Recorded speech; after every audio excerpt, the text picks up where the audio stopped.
त्रिया चरित्र की धार्मिक कथा। आइए मित्रों जाने इस धार्मिक कथा को। प्लीज लाइक सब्सक्राइब करें और कमेंट में राधे राधे जरूर लिखें।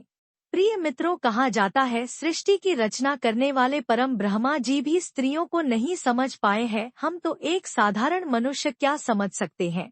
आज हम आपको एक प्रेरणादायक त्रिया चरित्र के बारे में कथा सुनाने जा रहे हैं। आपसे निवेदन है कि इस कथा को ध्यान से सुनिएगा। प्राचीन समय की बात है। राजा विक्रमादित्य का सारा समय ही अपनी प्रजा के दुखों का निवारण करने में बीतता था। प्रजा की किसी भी समस्या को वे अनदेखा नहीं करते थे। सारी समस्याओं की जानकारी उन्हें रहे, इसलिए वे भेष बदलकर रात में पूरे राज्य में, आज किसी हिस्से में, कल किसी और में घूमा करते थे। उनकी इस आदत का पता चोर डाकुओं को भी था, इसलिए अपराध की घटनाएं छिटपुट ही हुआ करती थी। विक्रम चाहते थे कि अपराध बिल्कुल मिट जाए ताकि लोग निर्भय होकर एक स्थान से दूसरे स्थान की यात्रा करें तथा चैन की नींद सो सकें। ऐसे ही विक्रम एक रात भेष बदलकर राज्य के एक हिस्से में घूम रहे थे कि उन्हें एक बड़े भवन से लटकता एक कमंद नजर आया।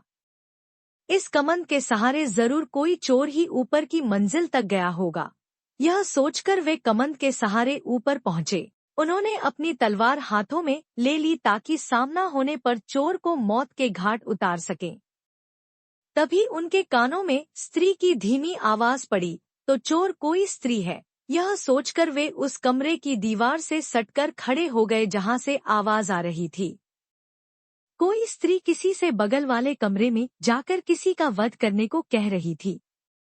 उसका कहना था कि बिना उस आदमी का वध किए हुए किसी अन्य के साथ उसका संबंध रखना असंभव है। तभी एक पुरुष स्वर बोला कि वह लुटेरा अवश्य है, मगर किसी निरपराध व्यक्ति की जान लेना उसके लिए संभव नहीं है। वह स्त्री को अपने साथ किसी सुदूर स्थान जाने के लिए कह रहा था और उसके विश्वास दिलाने की कोशिश कर रहा था कि उसके पास इतना अधिक धन है कि बाकी बची जिंदगी वे दोनों आराम से बसर कर लेंगे। वह स्त्री अंत में उससे दूसरे दिन आने के लिए बोली, क्योंकि उसे धन बटोरने में कम से कम 24 घंटे लग जाते। राजा समझ गए कि पुरुष उस स्त्री का प्रेमी है तथा स्त्री उस सेठ की पत्नी है जिसका यह भवन है।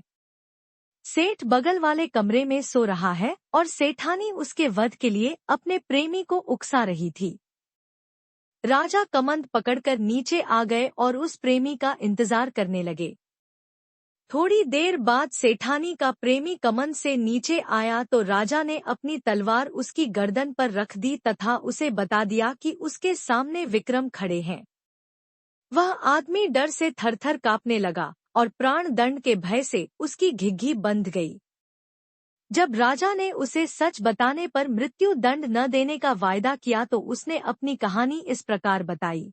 मैं बचपन से ही उससे प्रेम करता था तथा उसके साथ विवाह के सपने संजोए हुए था।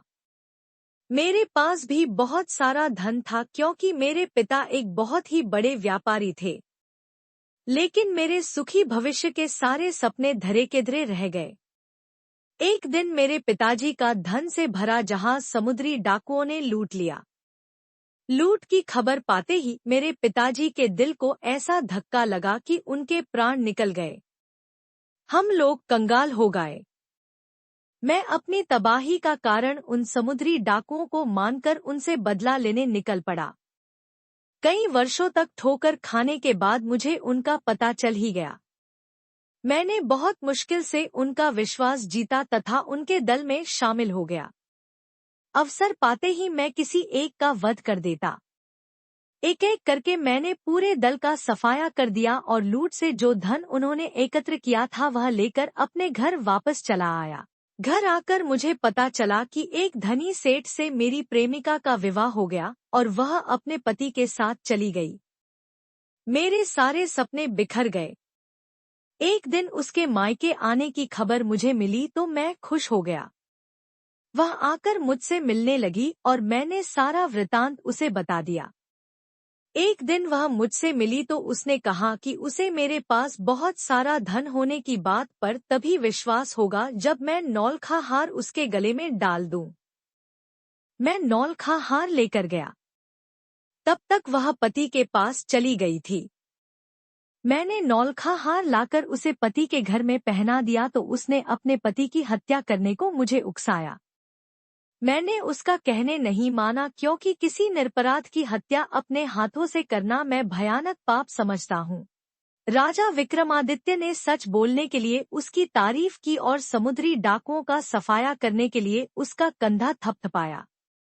उन्होंने उसे त्रिया चरित्र नहीं समझ पाने के लिए डांटा। उन्होंने कहा कि सच्ची प्रेमिकाएं प्रेमी से प्रेम करती हैं, उसके धन से नहीं। उसकी प्रेमिका ने उसकी प्रतीक्षा नहीं की और संपन्न व्यक्ति से शादी कर ली। दोबारा उससे भेंट होने पर पति से द्रोह करने से नहीं हिचकिचाई। नौलखा हार प्राप्त कर लेने के बाद भी उसका विश्वास करके उसके साथ चलने को तैयार नहीं हुई। उल्टे उसके मना करने पर भी उससे निरपराध पति की हत्या करवाने को तैयार बैठी है। ऐसी निष्ठुर तथा चरित्रहीन स्त्री से प्रेम सिर्फ विनाश की ओर ले जाएगा। वह आदमी रोता हुआ राजा के चरणों में गिर पड़ा तथा अपना अपराध क्षमा करने के लिए प्रार्थना करने लगा। राजा ने मृत्युदंड के बदले उसे वीरता और सत्यवादिता के लिए ढेरों पुरस्कार दिए। उस आदमी की आंखें खुल चुकी थी। दूसरे दिन रात को उस प्रेमी का भेष धरकर वे कमंद के सहारे उसकी प्रेमिका के पास पहुंचे। उनके पहुंचते ही उस स्त्री ने स्वर्णाभूषणों की बड़ी सी थैली उन्हें अपना प्रेमी समझकर पकड़ा दी और बोली कि उसने विष खिलाकर सेठ को मार दिया और सारे स्वर्णाभूषण और हीरे जवाहरात चुनकर इस थैली में भर लिए। जब राजा कुछ नहीं बोले तो उसे शक हुआ और उसने नकली दाढ़ी मूंछ नोच ली। किसी अन्य पुरुष को पाकर चोर चोर चिल्लाने लगी तथा राजा को अपने पति का हत्यारा बताकर विलाप करने लगी। राजा के सिपाही और नगर कोतवाल नीचे छिपे हुए थे।